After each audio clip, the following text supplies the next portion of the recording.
Friends, Neha એજ્યુકેટરમાં આપનું સ્વાગત છે। આજે હું પીવાયક્યુ શોર્ટ્સમાં તમારા માટે ટાઈમ એન્ડ વર્કનો દાખલો લઈને આવી છું, જે હમણાંની જેલરની પરીક્ષામાં પૂછાયો છે, રાઈટ? તો ચાલો શરૂ કરીશું ટાઈમ વેસ્ટ કર્યા વગર। એક કિલ્લામાં 35 દિવસ ચાલે તેટલું અનાજ છે। જો 5 દિવસ પછી 450 વ્યક્તિ વધુ આવે છે, તો અનાજ 20 દિવસ જ ચાલે છે।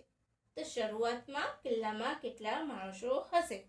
તો તમારે આ દાખલાઓ શીખવા હોય તો મારી ટાઈમ એન્ડ વર્કની સિરીઝ એક વાર જરૂરથી જોજો, તો તમને આ દાખલો ફટ દઈને તમે સોલ્વ કરી લેશો, રાઈટ? ચાલો, તમે એ નથી જોઈ તો અત્યારે હું તમને ફોર્મ્યુલા મૂકીને બતાવું છું, પરંતુ તમે એક વખત ત્યાં મુલાકાત જરૂરથી લેજો ફ્રેન્ડ્સ।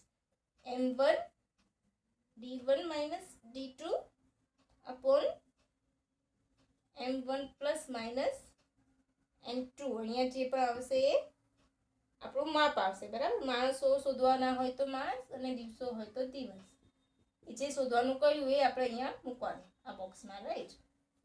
આપણે આ m1 કેટલું છે તો m1 આપણને આપ્યું નથી, રાઈટ? તો આપણે m1 ને એમ જ મૂકી દઈશું। પછી d1 કેટલું છે? 35 છે, અને d2 5। ક્લિયર? m1 તો છે નહીં, પ્લસ 450। આ કેટલું છે? આપણે દિવસો કેટલા ચાલતું હતું? 20 દિવસ, રાઈટ? અહીંયા માણસો શોધવાના છે એટલે 20 દિવસ જ ચાલશે।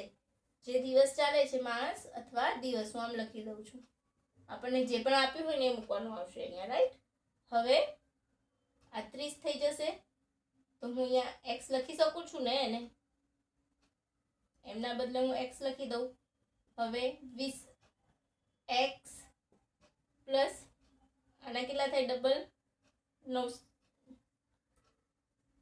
ગુણાકાર કરીએ તો થઈ જશે ને 9000। તમે કરશો 45 ગુણ્યા 45 તો 90 થશે। 90 અને એ પ્રમાણે આપણે ડબલ કરીને સીધું ઓરલી કાઉન્ટિંગ કરી લીધું છે। આ બંને બાદબાકી થાય તો અહીંયા શું થાય? 10x 9000 તો 10 x માં શું આવ્યું? 900। તો શરૂઆતમાં કેટલા માણસો હશે? 900। થઈ ગયું ફટાફટ સોલ્વ। આ તમારે સીધું આ સ્ટેપ જ આવે 30 વાળું, રાઈટ? કેવું લાગ્યું ફ્રેન્ડ્સ? મજા આવી ને? મજા આવી હોય તો લાઈક, શેર, સબસ્ક્રાઈબ જરૂરથી કરજો, અને thank you for watching my channel. By friends.